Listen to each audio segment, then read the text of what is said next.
So this is my presentation on the UN's Sustainable Development Goals. I chose the fifth one, gender equality. So a little background on it. The UN hopes to end all forms of discrimination for women and girls by 2030. And currently there are more women than ever in the workforce, but they are not paid or treated equally globally.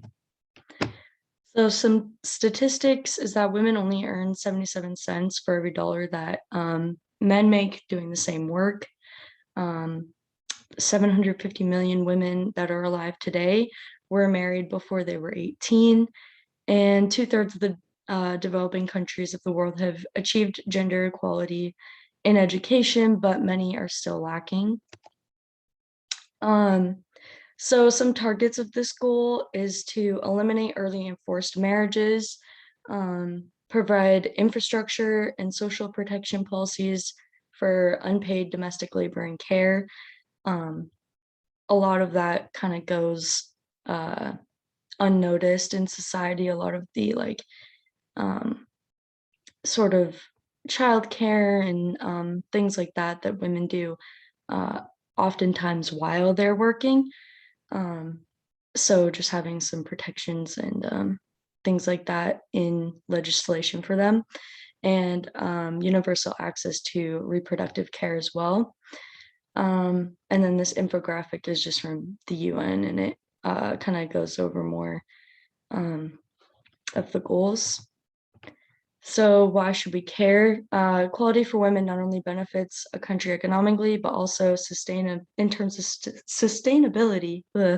Um, so women who are able to work become less vulnerable to climate change. A lot of times those who are more impoverished sort of experience climate change at like higher rates and more intensely than those who are more well off. So impoverished people tend to rely more on natural resources, and when those natural resources are sort of becoming degraded, women face an increased risk of getting injured when they have to sort of walk longer miles either to get water or food, and they also increase risk of sexual harassment and assault.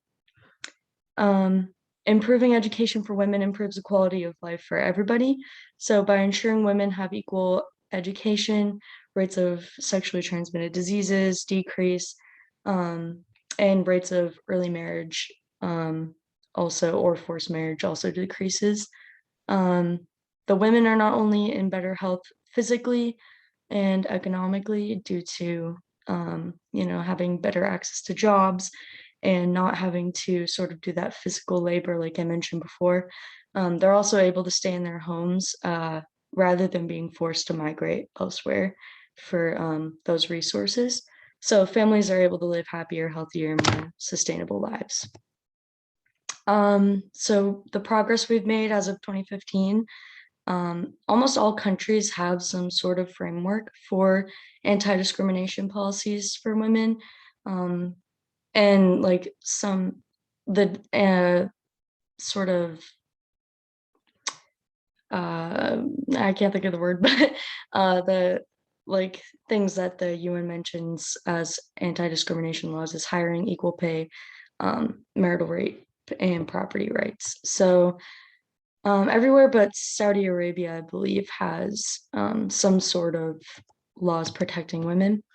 Um, Only a few countries out of the ones mentioned have laws specifying equal pay.